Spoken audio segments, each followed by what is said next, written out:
One.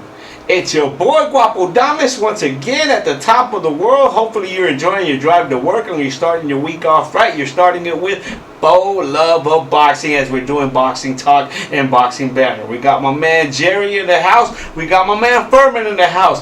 Both of them going to be joining me on this select boxing banner day. And how it is, fellas. How you guys doing today? Lovely, blessed. Man, blessed. Man, blessed is the only way to stay anyway as it is, and we stay blessed all the time because God is good. He is good all the time. All the time. Yes, yes, yes. Listen, we're going to get right into it. My man Furman, what's happening? You're our guest here today. I'm going to ask you straight up. Listen, tell me who your favorite boxer is of all time and why. That's crazy. So, for the love of boxing, you should know if you have love for boxing. That's not an easy question, bro. It's not. It's not. So many fighters, so many boxers that were so high level through so much time, man. It can't be an easy choice. Okay, but I'll say this. This is what I'll say. I'm going to throw it out there, and then I'm going to go home and change my mind. But I'm going to say Casamayor. Oh, wow. Casamayor, my favorite of all time. Joel Casamayor. El Sapio. You know what I'm saying? Let's go. You didn't think I knew that, huh? Yeah. Now, so what I love about him, for one, so anybody who adds to the game, you know, boxing we see over time has evolved. We see that it's went through phases, and when the sport matures, it's just better. And so I get excited thinking of like 50 years from now, what's boxing gonna look like, right? But I like Casamayor, bro, because like you could be on 100, bro, and he looks sleep in that ring. He just slip, and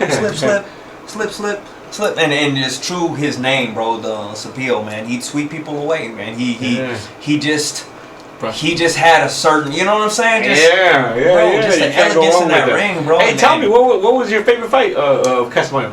So I like the one where he fought. I think it was his first championship bout, and he was fighting a dude named they called Benito.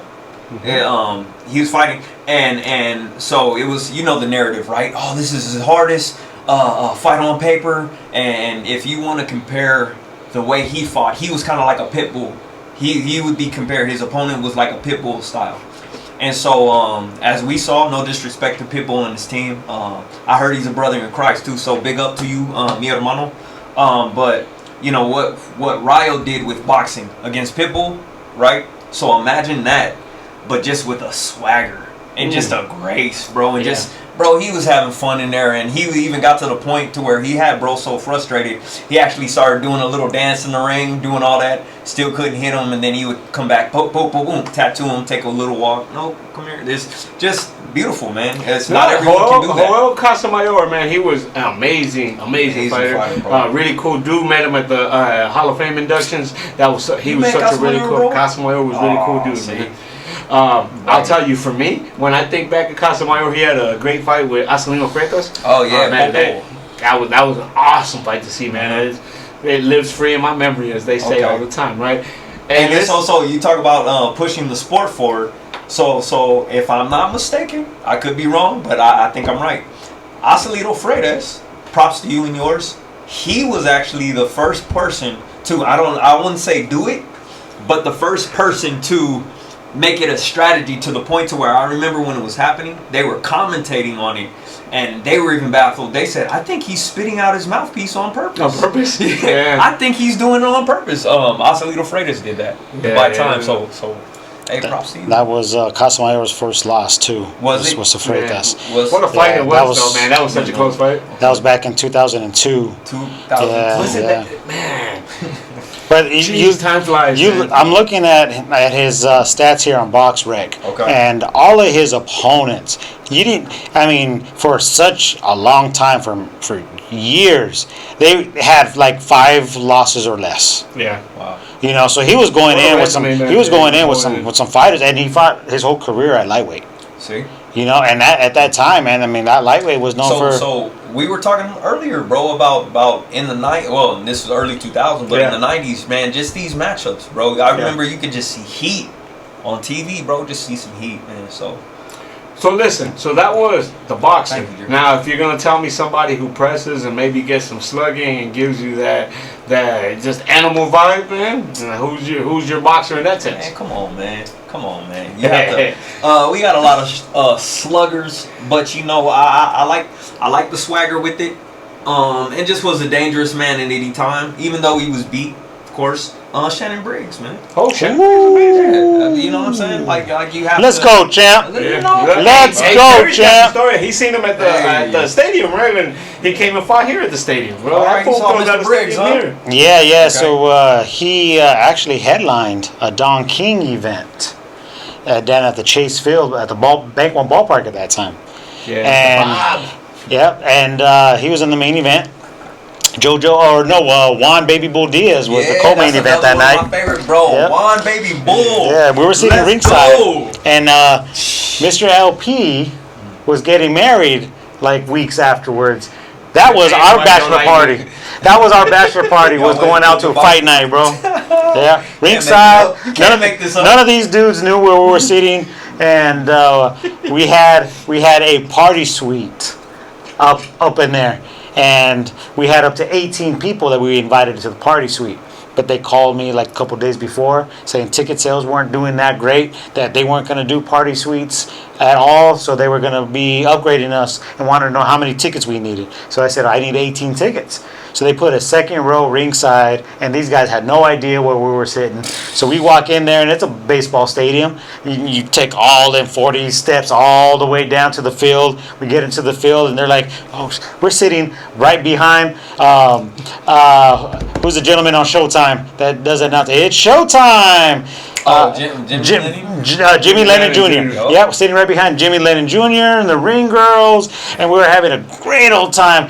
And there was a time where we were sitting behind, or we're sitting in front, or right behind Baby Bull's family, and stuff like that. It was freaking awesome. But we pan over to us and certain parts of the show, and Robert was like teary-eyed, couldn't believe that he was at ringside at this event next to his dad, and I was just like, come on, bro, like, we're here ringside and you're over here getting all emotional and stuff. Man, but man, that's how much he loves boxing. That's how much he loves boxing. It was amazing. It was an amazing day. I mean, who goes to watch a boxing and it's your bachelor party? We do. That's how much we love the sport. Wear hats like this. Yep. And I think that might have been part of the start of the beginning of the 4luvofboxing brand was him being that close. And I think that was one of our first experiences for a big time fight. And Don King obviously still wears the same jacket to this day. Yeah, he probably still wears the same tie too. But man, that was a fun event. I had a great time. Shannon Briggs, obviously, I think he lost the belt. He was going for the title shot. Was it against Ibragimov? It was against Sultan Ibragimov, I think it was. Yeah, and I think Shannon Briggs lost that fight. But man, it was a hell of a night. It was a banger of an event. That's hard, man. It's crazy, man. I like my memory of seeing Shannon Briggs throw down with Lennox, man. I know he lost, but man, he showed courage in that fight, man. He actually brought a couple of times where you actually see Lennox kind of rock. You knew Shannon Briggs, bro. He was going to fight. He was going to fight. Where's he from? He's Brownsville. Is he a Brownsville fighter? I believe he is from New York. Let me get that for you. Yeah, pull that Where's up. Tyson from? Catskills? Catskill, New York. Yeah, but I think he was raised in Brownsville also, right? Brooklyn. He's from wherever Tyson was from. Because I remember when he was first coming up, Shannon Briggs had one of those deals where there's multiple businessmen that get together and give you a big chunk of money before you ever actually become champ or anything like that, because they believe in you so much. And I remember that they ran that story on HBO, and they made it a big point to say, hey, this is the next guy after Tyson to come out of that region or out of that area. And I bring that up, man, because I love just how people represent not only their identity in that ring, but then they carry Brownsville. Yes, sir, Brownsville, man. And if y'all knew, big up to Shoo Shoo. You know what I'm saying? Had to, huh? I had to do it. He from Brownsville. Just that mentality that comes with where you're from. You know what I'm saying? Like them Philly fighters have that reputation. Yeah, certain fighters from somewhere, right? Yeah. So I like the fact, man. He brought just who he was in the ring, and you know what I'm saying, and City on his back, man, he fought like it every time. So big up Shannon Briggs. Shannon the Cannon Briggs, All right, time. So we've kind of discussed some Let's of go, those champ. tough slugging guys, right? We've discussed the boxers. Now tell me in between, bro. You have these boxer punchers that are skilled in both sets of it. You tell me who your favorite one is from that. Boxer puncher of all time. Sheesh. I mean, it's gonna be cliche. But you gotta say Roy, man. You gotta see. give it to Fucking Roy. Robert should be here today, man. He'd have to eat the Roy answer too, cause Yeah, almost for me, forgot. Roy, bro. You have Straight to up, say it doesn't Roy, go bro. beyond Roy. What can you? Come on, man. You talk about so. I'm always about pushing the sport. See, I had to sit up. I almost took my glasses off. He almost made me, but I'm gonna put them on. Now the thing is, man, with Roy, he gave to the game. He gave pot shotting, right? You hear that term, pot shotting? Yeah. Like you've never seen before, man. Roy could hit you from all the way across the ring with his hands down in a second and be in that same spot, just pop, right when you were thinking about stepping in. And then he also could bang. He set traps, man. He just Roy was a technician, and if you want to have some real fun, go ahead and throw on his mixtape and just you know what I'm saying, throw on a Roy Jones mixtape and be like, what? Listen, to me, Roy was so special because just for what you said, right? He fought dogs. He didn't fight like chumps. They were like, you know, dudes coming in who had ballooned records or dudes that really... No, he was fighting the top motherfuckers. He fought James Toney when James Toney was super scary.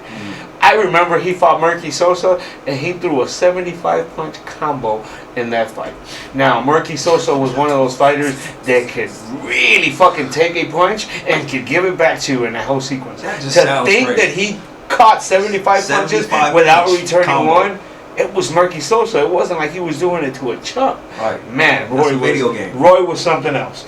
Roy was something else for me when it came to boxing punching. And like, man, it was such a privilege to have lived through his era, man. I thought his fights were amazing, and inevitably, like we said earlier, Father Time caught up with him, man. He catches up with everybody, but man, no, I else. thought Max made a good point. Mr. Max Kellerman. Yep. Yeah. I thought he made a good point when Roy Jones came back down from heavyweight, man. You know, he I think flew too close to the sun, and I agree, man. He was Superman. So he went all the way up, bro, and then sucked himself all the way back down, man. That's come on, Roy. I like that. You're just a man. I like bro. that analogy. You know, so no, but props, man. If anybody could say he was Superman, yeah. No, he was athletic even when you didn't throw, because that's one of the knocks, right? He was an athlete, so bullshit. He was a fighter. He was a dog when it came down to it too, but he was an athlete, man. I remember that they showed that he went and played a basketball game on his pro team, and then had a fight later that night. Oh, so right. it was like he played in the morning, and then he ended up having a fight at night. And then he probably came into his own rap song. You know what I'm saying? He did one time. You know what I'm saying? Yeah. It's the way to do it, man. Roy got a chance to live it, bro. Yeah. Look, listen. One last bonus question as we go out, right? Oh, man. So if you had a chance to see a fight, any era, between two fighters that would have been your dream fight, who would those two fighters have been? See, that's on the spot question. Now that's when the brain goes, oh shit, hold on, too many. Any fighter? Any fighter, any era. Yeah. Any era. They obviously would have to be similar weight classes or as close to it, because don't tell me I want to see Tyson fight Tank. Yeah. But close in weight class can it be? So I would like to see. Take off my glasses. I would like to see Roberto Duran. And Chavez. Oh, damn. Ooh. I would like to see Roberto Duran and Chavez. At welterweight? It has to be a lightweight, bro. Chavez was a welterweight. He was a featherweight champ and junior feather first before he ever got those belts. So just he both of them in their prime. Both of them in their prime. You know the Meldrick Taylor Damn, fight. that's good. The Meldrick Taylor fight was at lightweight, was not at welter. People think that Junior 140? 140? 140. Yeah. Man, that would be. That would have to be 15 rounds. I'd like to be a fly in that room to be in there. Holy shit. Facts. I would have liked to have seen Floyd Mayweather. Who would win that Oh fight? yeah, who'd win? Let's start there. My bad. Who would win that? Who would have won that fight? Durant versus El Gran Campeón. You know. Oh, Shit, dang, bro. Look, it's hard to say. Like, yeah, Durant at that weight Bro, at his level, prime? he obviously was called hands of stone for a reason. Yes, Right? He hit yes. hard. Chavez had a granite chin, so jeez, You know what I'm God. saying? Yeah, I don't know. I just want to see it. I wouldn't. I have Durant at 1 all time, but I also say that whenever anybody asks me who's the best fighter you ever saw, it would have to be Chavez. Whatever. I saw Chavez You have to give fight him it with flowers. something else, man. Have to. Bro, Fuck. So I'm just thinking jeez. about like the build up for I that. thought that's a and great the one. hype. Man. That's a great fight. I appreciate that. Yeah. Man, that would have been a beautiful day. That would have been a beautiful day for the sport. Man, that would have been weeks of festivities for that fight. Yes, sir. Before and after, Yeah. you know. Jeez. But man, that's Panama beautiful, and bro. Mexico, right? Jeez, man. What's Well, that? Anywhere. No, You well- can fight in anywhere. Because fight fans that know to what level both of those guys were, you wouldn't have to sell it to them anyway. Right, so you right, sell right. that anywhere. Now you put that shit anywhere in Latin America, you're filling out the stadium.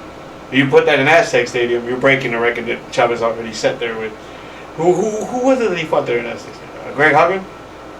I think it was Greg Hogan he fought Something in like that. Aztec Yep. Stadium. Like imagine 100,000 or something? You throw Durant in there, and your people would have been sneaking in with fake tickets to get into that. Right. Yeah. Man. Yeah, man. I that was just the first thing off the top of my head. Man, that'd be an incredible fight. Yeah, good choice there, man. For me, I'd have to say, like I said, Floyd Mayweather and Marvelous Marvin Hagler. For me, it would have to be the Marvin Hagler from 84, 83, whatever it was that he fought Hearns. That Marvin, man, that versus, dude to me versus was Pretty Boy when Yes. he was offensive, just tyrant. yeah, man. It would have been interesting to see because I think that's one dude that was such a monster that I don't think Floyd would have been able to keep him off. That's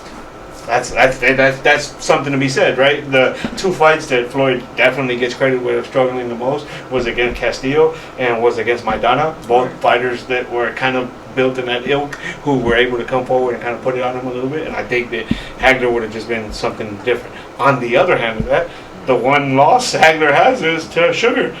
And to me, Floyd may be better than Sugar in that style of fighting. So, yeah, so would have been interesting to see, man. There's a lot going around social media right now these days after what just occurred last week with Floyd and Terrence Crawford. Terrence Crawford, what'd you take on that? No, I don't even think. So wait, what happened? I'm So not there's even just people talking about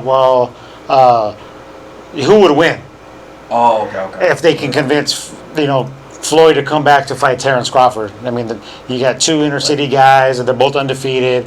But yet, Floyd's been retired for many years.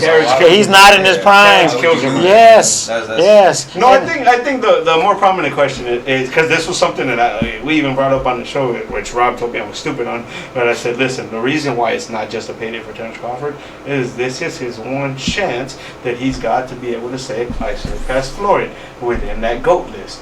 This is the one spot where he can go, okay, like I can move ahead of Floyd. Because to me, he took care of Canelo, a better version of Canelo than Floyd took care of. And you're talking about what he did was move up like an incredible amount of weight to do something that had never been done. But here's the thing though. So with my GOAT list, here's the thing. Oh, thank you, bro. Here's the thing with my GOAT list. That's one back, huh? Yeah, no, you're good. Good. Yes, sir. Yeah. So here's how I feel about that. What I said earlier about what was given to the game, right? Crawford doesn't even fight like Crawford without a Mayweather. You know what I'm saying? Yeah, I do. You get what I mean? I do. Like Mayweather added to the sport. That's not an easy thing to do. You know, boxing is better. The sport is better because of a Mayweather. He gave something to the game. To me, when I look at it in that sense, yes. And mind you, to me, each one of them evolved the game enough to where they're each going to step away going, hey, I did something in evolution. To me, though, when I look back at it, and I said Sugar Ray Leonard earlier, to me, Floyd is just an extension and an evolution of what Sugar Ray was, and then now Terrence is going to be an evolution of what Floyd was. It's hard. It's hard to pit them against each other. So many variables that come into that question. You know? Sure. I did see it a lot, though. I did see it a lot. If they were in their prime, then yes, we can definitely have a serious discussion. You know, if Floyd was 5 years younger, maybe even, you know, we could still probably be having this discussion. But if we're just talking hypotheticals, you know, in their prime, man. That'd be interesting. Oh, yeah. You know, would Floyd be willing to fight him at 54, or would it be at 47? I mean, again, Floyd would probably try to dictate something there that would make a little more advantage towards him. Terrence looked better at 68 than he did at 54. He did. It's such a fucking crazy thing. This is true. This is so true. But yeah, no, Terrence Crawford is that dude right now, so I think he deserves all that props. I just hate that they have to try to affiliate him with somebody else already after the biggest win of his career, and then try to, like, you know, compare and contrast. For you guys, this will be the last thing as we're tapping out. Yeah. Was the Canelo fight the most impressive that you've ever seen Crawford do? The most impressive that I've ever seen Crawford.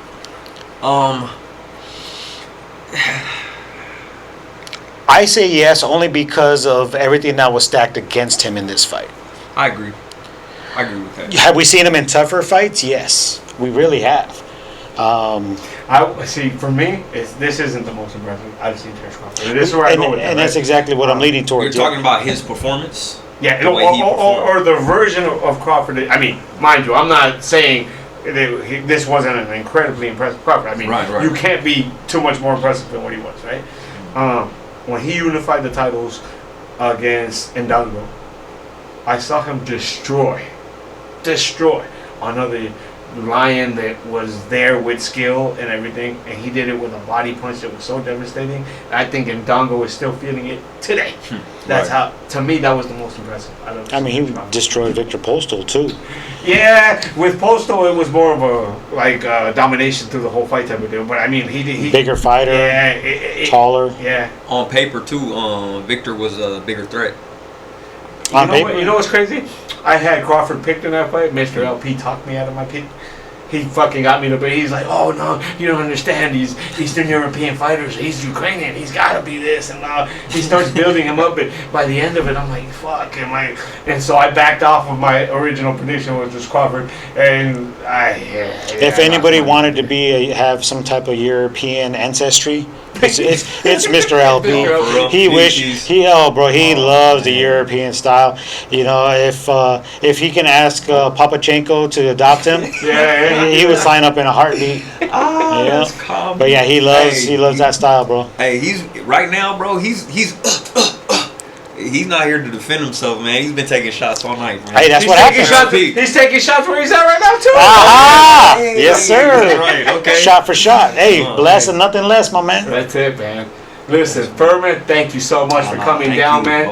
And finally blessing us for coming down here and talking some boxing, man. When it comes to boxing heads for everybody at home, this is one of the boxing heads that's in. He's in the inner circle, man. He gets a chance to talk that boxing with us. So thank you so much for blessing us by coming on down here. Big love to the family. Always a pleasure with you down here, big love to the family. There's only one. Ricky Hatton.